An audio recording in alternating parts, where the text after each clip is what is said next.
Maya akhirnya mengatakan bahwa sebelum suaminya meninggal, mereka pernah bertengkar hebat tentang Damar. Suaminya mengatakan bahwa ia menyesal telah mempercayai orang yang salah. Ia ingin memperbaiki keadaan, tetapi kondisinya semakin memburuk. Maya tidak pernah memahami maksudnya. Setelah menemukan surat-surat tersebut, barulah semuanya menjadi jelas. Suaminya ingin Maya mencari Damar jika ia sudah tidak ada. Namun Maya takut melakukannya. Ia takut kebenaran akan membuat kenangan tentang suaminya berubah. Ia takut jika ternyata suaminya memang pernah melakukan kesalahan besar. Karena itu, ia menyimpan semuanya. Sampai akhirnya ia menemukan kotak tua tersebut. Maya mengatakan bahwa ketika ia melihat surat itu, ia sadar bahwa ia tidak bisa terus melarikan diri. Ia memanggilku karena ia membutuhkan seseorang yang bisa membantunya menghadapi kenyataan. Aku akhirnya memahami mengapa sikapnya malam itu begitu aneh. Ia bukan sekadar takut sendirian. Ia takut membuka pintu masa lalu. Setelah semuanya terbukti, hubungan Maya dengan Damar menjadi lebih baik. Mereka tidak kembali seperti dulu, tetapi setidaknya tidak lagi membawa kesalahpahaman. Damar mengatakan bahwa ia sudah memaafkan semua orang. Maya juga mulai menjalani hidup dengan lebih tenang. Ia tidak lagi merasa bersalah karena tidak mengetahui kebenaran lebih cepat. Suatu malam, kami duduk di teras rumahnya. Maya mengatakan bahwa ia tidak pernah menyangka seorang pria yang dulu dianggap sebagai pengkhianat ternyata hanya korban keadaan. Aku mengatakan bahwa terkadang manusia terlalu cepat mempercayai apa yang terlihat. Maya mengangguk. Ia lalu berkata bahwa jika malam itu aku tidak datang, mungkin ia akan kembali menyimpan semua dokumen tersebut. Aku tersenyum. Saya datang karena tante meminta ditemani. Maya menjawab, dan ternyata tante bukan cuma butuh ditemani. Tante butuh seseorang yang mau berjalan bersama ketika tante takut. Kalimat itu membuatku terdiam. Aku sadar bahwa kehadiran seseorang memang tidak selalu tentang memberikan solusi. Kadang kita hanya perlu berada di samping orang yang sedang menghadapi sesuatu yang berat. Dan itulah yang terjadi malam itu. Aku datang dengan pikiran bahwa aku hanya akan duduk dan mendengarkan cerita Tante Maya. Tetapi aku justru menjadi bagian dari perjalanan untuk mengungkap rahasia lama yang mengubah kehidupan banyak orang. Beberapa bulan kemudian, semuanya mulai kembali tenang. Damar menjalani kehidupannya dengan damai. Maya kembali fokus pada usahanya. Hubungan keluarganya juga perlahan membaik. Dokumen-dokumen lama disimpan dengan baik agar generasi berikutnya tidak lagi hidup dalam cerita yang salah. Aku sendiri masih sering mengunjungi Maya. Namun sekarang setiap kali ia mengatakan ingin berbicara, aku tidak pernah lagi menganggapnya sebagai sesuatu yang sederhana. Aku tahu mungkin ada sesuatu yang sedang ia pikirkan. Suatu sore, Maya menyerahkan kepadaku foto lama Damar dan suaminya. Ia mengatakan bahwa ia ingin menyimpannya sebagai pengingat. Bukan pengingat tentang konflik, tetapi tentang bagaimana sebuah kesalahpahaman bisa berlangsung puluhan tahun jika tidak ada yang berani mencari kebenaran. Aku melihat foto itu dan tersenyum. Aku teringat malam ketika semuanya dimulai. Aku datang karena mengira Tante Maya hanya ingin ditemani. Ternyata ia sedang mencari keberanian untuk menghadapi masa lalu yang selama ini ia takuti. Dari kisah tersebut aku belajar bahwa seseorang bisa terlihat kuat di depan banyak orang, tetapi tetap membutuhkan satu orang yang mau mendengarkan ketika semua orang sudah pulang. Aku juga belajar bahwa kebenaran terkadang datang terlambat, tetapi tetap lebih baik daripada hidup selamanya dalam kesalahpahaman. Maya akhirnya mendapatkan jawaban yang ia cari. Damar mendapatkan kembali nama baiknya. Dan aku mendapatkan pengalaman yang mengubah cara pandangku terhadap keluarga dan kehidupan. Kadang sebuah telepon sederhana bisa menjadi awal dari perjalanan yang tidak pernah kita bayangkan. Kadang sebuah permintaan kecil ternyata menyimpan alasan yang sangat besar. Dan kadang, seseorang hanya membutuhkan kita untuk hadir agar ia berani membuka pintu yang selama bertahun-tahun ia kunci sendiri. Itulah yang terjadi pada Tante Maya. Ia tidak benar-benar memanggilku hanya karena ingin ditemani. Ia memanggilku karena ia ingin menghadapi masa lalu, tetapi tidak ingin melakukannya seorang diri. Dan aku bersyukur karena malam itu aku memilih datang. Keesokan paginya kami mulai mencari alamat yang tertulis dalam surat. Alamat tersebut berada di sebuah desa yang cukup jauh dari kota. Sepanjang perjalanan, Tante Maya lebih banyak diam. Aku beberapa kali bertanya apakah ia yakin ingin melanjutkan. Ia selalu menjawab bahwa selama bertahun-tahun ada satu pertanyaan yang tidak pernah bisa ia jawab. Mengapa Damar pergi? Sesampainya di desa, kami menemukan rumah lama yang sudah tidak dihuni. Seorang tetangga tua mengatakan bahwa Damar memang pernah tinggal di sana, tetapi pindah lebih dari 20 tahun lalu. Ia tidak tahu kemana. Namun ia mengatakan bahwa Damar pernah bekerja di sebuah bengkel di kota sebelah. Kami mengikuti petunjuk tersebut. Setelah mencari cukup lama, akhirnya kami menemukan seorang mantan rekan kerja Damar. Namanya Pak Hasan. Ketika mendengar nama Maya, wajahnya langsung berubah. Ia mengatakan bahwa Damar pernah bercerita tentang keluarga Maya. Menurutnya, Damar bukan orang jahat seperti yang mungkin dipercaya keluarga. Ia justru menjadi korban sebuah kesalahpahaman. Maya terlihat terpukul. Ia bertanya kesalahpahaman apa. Pak Hasan mengatakan bahwa dahulu Damar dituduh membawa kabur uang dari sebuah usaha yang dikelola bersama suami Maya. Damar membantah, tetapi bukti saat itu terlihat mengarah kepadanya. Ia akhirnya pergi karena merasa tidak ada yang percaya. Maya mengaku bahwa ia tidak pernah mengetahui cerita tersebut. Ia hanya tahu bahwa Damar tiba-tiba menghilang. Pak Hasan kemudian mengatakan bahwa Damar sempat mencoba menghubungi suami Maya, tetapi tidak pernah mendapat jawaban. Ia menyimpan beberapa dokumen sebagai bukti. Pak Hasan mengambil sebuah map tua. Di dalamnya terdapat catatan transaksi yang menunjukkan bahwa uang tersebut ternyata tidak masuk rekening Damar. Maya mulai menangis. Ia merasa selama ini mungkin telah salah memahami masa lalu. Aku menyarankan agar kami mencari Damar terlebih dahulu. Pak Hasan memberikan sebuah alamat baru. Kami pergi ke tempat tersebut dan akhirnya menemukan seorang pria tua yang ternyata adalah Damar. Pertemuan itu sangat emosional. Damar mengenali Maya meskipun waktu telah mengubah wajah mereka. Ia mengatakan bahwa ia tidak pernah membenci keluarga Maya. Ia hanya kecewa karena tidak dipercaya. Maya meminta maaf karena baru datang setelah bertahun-tahun. Damar mengatakan bahwa tidak ada yang perlu disalahkan.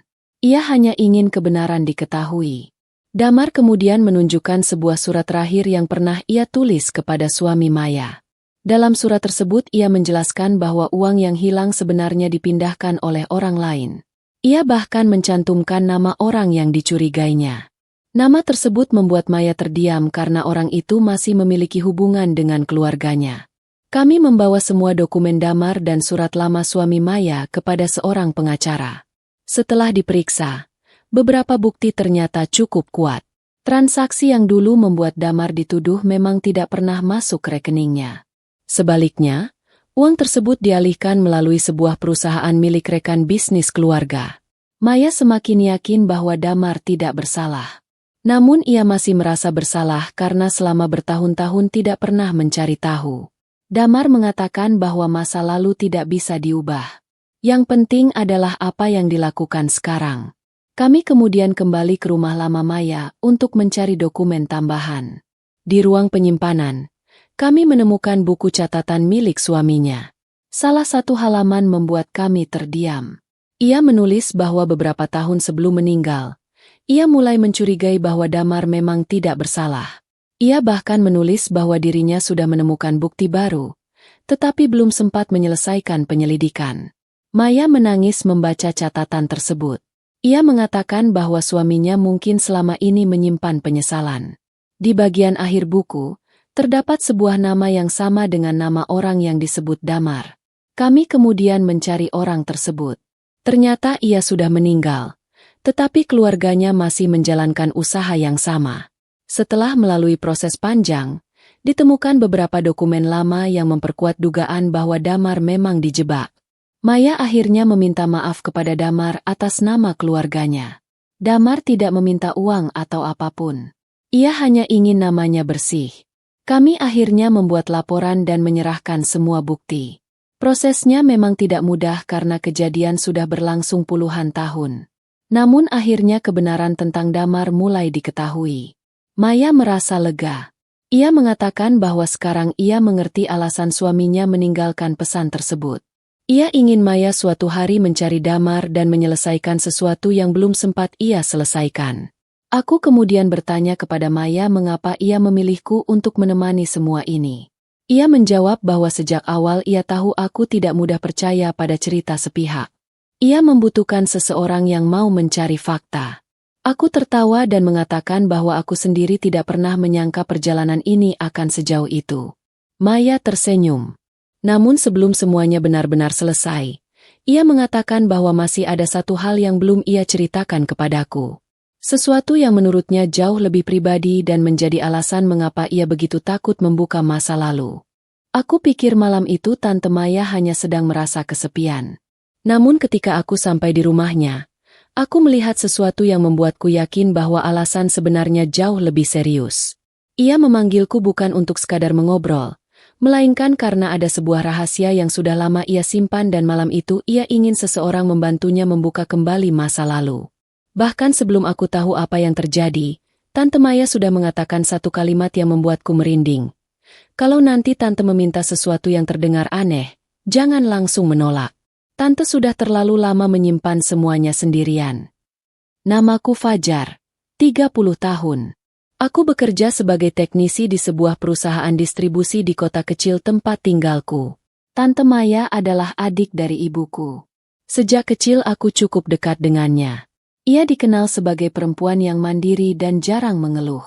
Setelah suaminya meninggal beberapa tahun lalu, ia tinggal sendirian di rumah yang cukup besar dan mengelola sebuah toko perlengkapan rumah tangga. Hubungan kami selama ini biasa saja. Aku sesekali datang untuk membantu memperbaiki peralatan atau mengantar barang.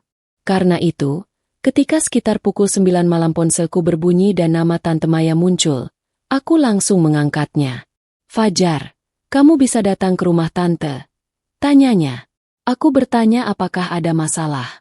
Ia menjawab tidak ada. Tetapi suaranya terdengar berat. Tante cuma ingin ditemani sebentar. Aku sempat ragu karena sudah malam, tetapi akhirnya berangkat. Ketika sampai, aku langsung merasakan suasana berbeda. Lampu ruang tamu menyala, tetapi rumah terasa sangat sunyi. Tante Maya membuka pintu dan tersenyum tipis. Aku bertanya apakah ia baik-baik saja. Ia mengatakan iya, lalu mempersilakanku masuk. Kami duduk di ruang tamu. Ia membuatkan teh, tetapi hampir tidak menyentuh minumannya sendiri. Aku mulai merasa ada yang tidak beres. Beberapa kali ia melihat ke arah lorong menuju ruang kerja. Aku bertanya apa yang ada di sana. Ia hanya mengatakan, "Nanti Tante tunjukkan." Kami berbicara beberapa menit tentang hal biasa. Namun akhirnya ia berdiri dan mengambil sebuah album foto tua dari lemari. Ia membuka halaman demi halaman sampai berhenti pada satu foto. Di dalamnya terdapat seorang pria muda berdiri di samping almarhum suaminya. Aku bertanya siapa pria itu. Maya menutup album dengan cepat. Namanya Damar. Jawabnya singkat. Aku belum pernah mendengar nama itu. Maya kemudian mengatakan bahwa Damar pernah menjadi orang yang sangat dekat dengan keluarganya. Namun puluhan tahun lalu, ia tiba-tiba pergi dan tidak pernah kembali. Aku bertanya mengapa ia pergi. Maya tidak menjawab. Ia justru membawaku ke ruang kerja. Di sana terdapat sebuah lemari tua. Ia membuka laci paling bawah dan mengeluarkan sebuah kotak besi kecil. Tante menemukan ini beberapa hari lalu. Katanya, aku melihat beberapa surat dan dokumen lama. Salah satu surat ditulis oleh almarhum suaminya. Isinya menyebut nama Damar dan sebuah kejadian yang terjadi sebelum pernikahan mereka. Aku semakin penasaran. Maya mengatakan bahwa selama ini ia tidak pernah berani membaca seluruh surat tersebut. Ia takut menemukan sesuatu yang akan mengubah pandangannya terhadap keluarganya. Aku bertanya mengapa ia memanggilku. Ia akhirnya mengungkapkan alasannya. Ia ingin aku menemaninya mencari seseorang yang bernama Damar. Aku terdiam. Tante ingin mencarinya sekarang. Tanyaku. Maya mengangguk. Ia mengatakan bahwa sebelum meninggal, suaminya pernah meninggalkan pesan bahwa suatu hari kebenaran tentang Damar harus diketahui. Masalahnya, Maya tidak tahu apakah Damar masih hidup. Ia juga tidak tahu apa yang sebenarnya terjadi. Aku bertanya mengapa ia tidak meminta bantuan orang lain. Ia menatapku lalu berkata, "Karena tante percaya kamu, dan tante tidak mau melakukan pencarian ini sendirian." Aku akhirnya setuju. Kami mulai mencari petunjuk dari dokumen lama. Sebuah alamat ditemukan di bagian belakang surat. Namun sebelum kami pergi, Maya menerima pesan dari nomor tidak dikenal. Pesannya hanya satu kalimat. "Jangan cari damar jika kalian belum siap mengetahui apa yang sebenarnya terjadi." Aku dan Maya saling menatap. Malam itu aku sadar, alasan Tante Maya memanggilku jauh lebih besar daripada yang kukira.